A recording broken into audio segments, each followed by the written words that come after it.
Fernando Ugaz es abogado penalista y va a conversar con nosotros aquí en Central de Informaciones. Saben ustedes que en el año 2000 el Poder Judicial, el Ministerio Público, el Congreso de la República iniciaron investigaciones importantes en torno a casos de corrupción que se dieron durante el gobierno del expresidente Alberto Fujimori, que ahora está recluido en la DIROES por diferentes delitos, ¿no es cierto? Entonces la justicia tuvo que prepararse para encontrar una rápida solución y poder procesar rápidamente a esta gran cantidad de personas.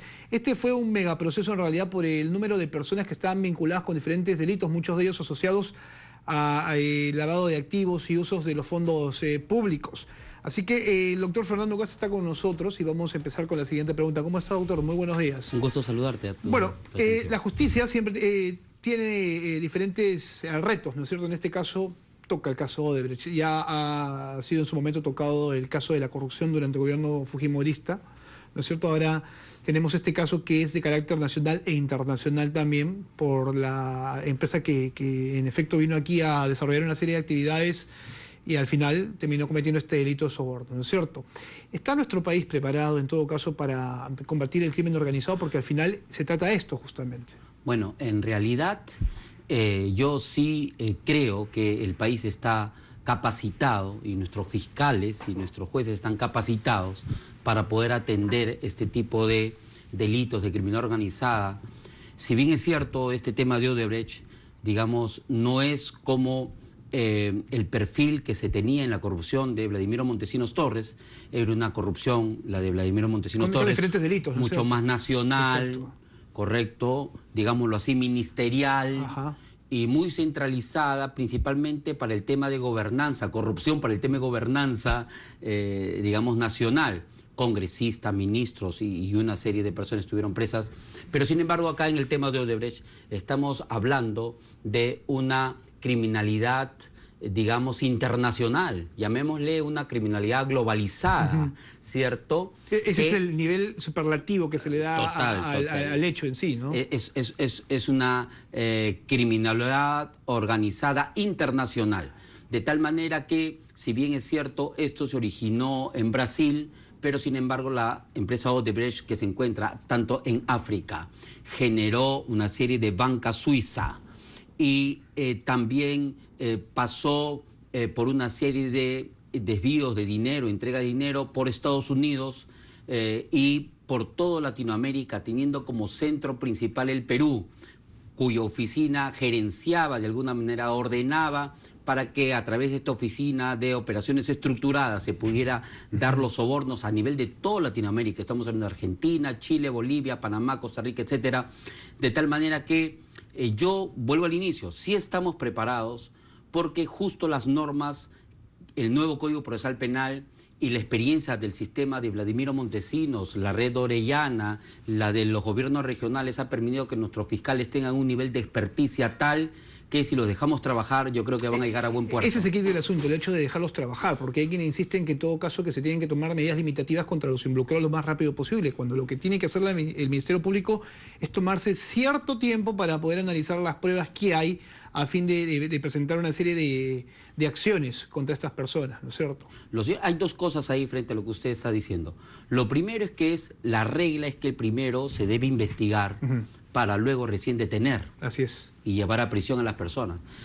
Si bien es cierto, en un momento determinado todos hemos estado, digamos, con los nervios de punta con respecto a las informaciones que se vienen de los corredores eficaces de Brasil, o las cuentas de Suiza, o el dictamen de este fiscal neoyorquino, ¿correcto?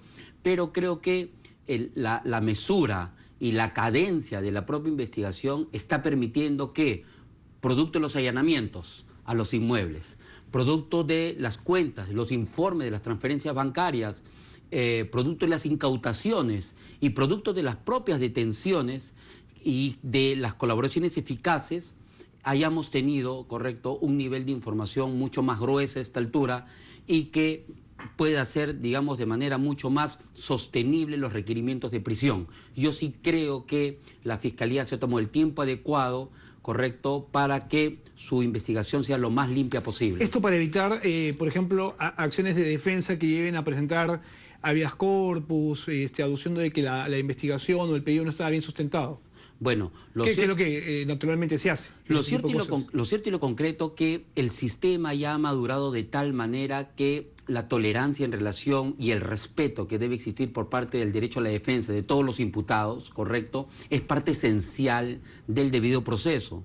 Y entonces que se lleve una audiencia de prisión preventiva, donde se tenga un abogado defensor y por otro lado el fiscal, y que el fiscal en una audiencia pública con contradictorio, con inmediación, cierto, oral, todos podamos ver online, minuto a minuto, segundo a segundo, todo lo que está sucediendo, ¿no? Argumentos del fiscal, argumentos de la defensa, ¿correcto?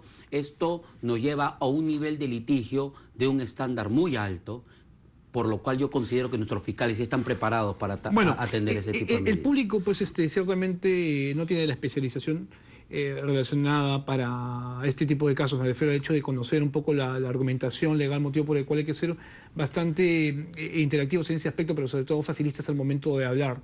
Yo le quiero preguntar esto porque lo que busca siempre un juez y un fiscal es cautelar el debido proceso. Eso significa de que nada lo altere, ¿no es cierto? Correcto. Entonces eso pasa por una serie de factores, por ejemplo el tema de la privacidad. Correcto. Por eso es que no se le está permitiendo a la fiscal encargada del caso ir al Congreso de la República, porque se puede enfrentar información que al final podría terminar beneficiando a quien está imputado. Ahí estamos claros, ¿no es cierto? En el caso de ser rápidos, ¿no es cierto? Pero sobre todo claros, en este sentido, el debido proceso lleva a que si hay algo que lo podría alterar, automáticamente se dictan medidas preventivas o limitativas. Es el caso de Alejandro Toledo, ¿no es cierto? Correcto. Mire. Motivo por el cual en cualquier momento se le va a dictar algún tipo, o se va a solicitar, perdón, la prisión preventiva. Correcto. Mire, hay que explicar, digamos, a los teleoyentes que el debido proceso, dentro de cualquier proceso penal donde se pide penas privativas como la siguiente: tráfico ilícito de drogas tiene de 4 a 6 años, lavado de activos tiene hasta 15 años, la colusión, en el caso que haya perjuicio para el Estado, son de 15 años de previa libertad, negociación incompatible hasta 6 años de pena privativa de libertad. De tal manera que están los seres humanos, los ciudadanos que están procesados por estos casos, están atendiendo a causas donde la pena privativa de libertad va a ser muy alta. ¿Qué se le exige al Estado, a nuestros jueces, a nuestros fiscales, para que pueda legítimamente requerir a una persona, encausarla para poder posteriormente sancionarla con penas tan graves? Que respete las reglas de juego. Esto es, que todo lo que el proceso tenga que cautelar en relación a la Constitución y a los tratados internacionales, esto se respete en el proceso. Ahora, yendo al tema particular del señor Toledo, cuando dice han ingresado como delincuentes a mi casa en la noche y han ingresado a la parte más íntima de mi ser, a mi dormitorio, yo creo que más allá de las incomodidades naturales que puede haber producto de una investigación, esto no es de ahora. Es irónico que el mismo señor Toledo, que dirigió y lideró una lucha anticorrupción en contra de Vladimiro Montesinos Torres, donde a ministros, a congresistas, a testaferros y una serie de inmuebles se allanaba, se incautaba, se obtenía documentos y una serie de cosas, ahora alegue algo, digamos, con respecto a este tema. Pero lo que hay que entender, y lo que tienen que entender los teleoyentes, es que estas medidas se dan inaudita parte. ¿Qué significa inaudita parte? Significa que si usted sabe que hay un orden de detención, una prisión preventiva en su contra, lo más probable es que se fugue. Si usted va a conocer que va a existir un allanamiento, lo más probable es que oculte, se lleve los documentos y cosas como ha pasado en el caso de Orellana, donde llegaron los fiscales y todos los documentos, los libros y las fotos, las llaves, todo se llevó. De tal manera que es normal y es natural dentro de los marcos legales que se lleven a cabo allanamientos de cerrajes con fines de incautación. Esto es llevarme documentos, libretas, etcétera, como ocurrió en Luyo, donde han encontrado los destinos finales de las cuentas, esta es la del extranjero, y una serie de otros documentos, adendas y una serie de documentos que ahora sirven para procesar para estos otros casos. Y para sustentar los pedidos, además. Correcto. Y para poder luego ya denunciar ante el Poder Judicial y para que el juez pueda merituar que esas pruebas son válidas para una posible sentencia más adelante. Por supuesto. Ahora, si el fiscal consigue la prisión preventiva para Alejandro Toledo, imagino yo que el juez automáticamente dice o determina su búsqueda y captura. Correcto, sí. El procedimiento en la norma, en el nuevo Código Procesal Penal, hay toda una área de cooperación penal internacional. Y hay toda otra área que es de procedimientos especiales, estos son los los de extradición. ¿Qué es lo que permite esto? Que si el Estado al cual estamos requiriendo nosotros tiene unos convenios o tratados con nosotros de extradición, se pueda facilitar esto. Existen países como, por ejemplo, Israel, por ejemplo, en las cuales no tenemos un tratado internacional, pero existe una regla ya muy vieja en la normativa internacional, que es el principio de reciprocidad, regla por el cual también se han traído a muchas otras personas, y eso es un tema diario que hay en el Ministerio de Justicia. Pero ¿no? Que estamos hablando de un exmandatario, ¿no? Con el cual se ha tenido relación también durante su gobierno, ¿no? Esos son temas políticos. Un poco más difícil. Entonces hay que también tener en claro eso, ¿no? Yo creo que ahí deberían aunar fuerza, más allá de los inconvenientes que haya podido tener el Ministerio Público con el Congreso. Hay que entender que cuando existe una buena cohesión, un buen liderazgo, un buen objetivo para la lucha anticorrupción de esta etapa, yo creo que el Congreso va a entender bien sus fines, tanto como las fiscalías. Pero usted dice bien al decir que este es un tema también de carácter político, y mucho dice, o tiene que ver el tema de los mensajes que puedan dar, por ejemplo, las diferentes fuerzas políticas, porque ahí sí se podría prestar a muchas interpretaciones, incluso ciertamente beneficiando a quien podría solicitar eventuales, no sé, permanencias dentro del lugar donde se encuentra, aduciendo, por ejemplo, persecución política. Yo creo que eso va a ser muy difícil. El fiscal tiene, nuestros fiscales en estos casos de Odebrecht, yo creo que están teniendo muchísima información solvente. En muy pocos casos se tiene tanta solvencia como en estos casos de Odebrecht, de tal manera que va a ser bastante complicado que la política interna, correcto, puede influir de alguna manera en las decisiones, esta la de la Fiscalía. Simplemente quiero resaltar algo, que es tan poco, digamos, la performance que puedan implementar nuestros políticos que quisieran de alguna manera apoyar a sus amigos, que estas cosas se han implementado, se han apresurado y se han precipitado justo por decisiones como las del fiscal neoyorquino, las colaboraciones, 77 colaboradores en Brasil, o las del fiscal suizo, en las investigaciones que he tenido en su lugar. De tal manera creo que todas estas cosas están, los escenarios de juego, de distribución de liderazgos, creo que están teniendo más atención en el extranjero, y estamos recopilando mucho material en el extranjero que a nivel nacional.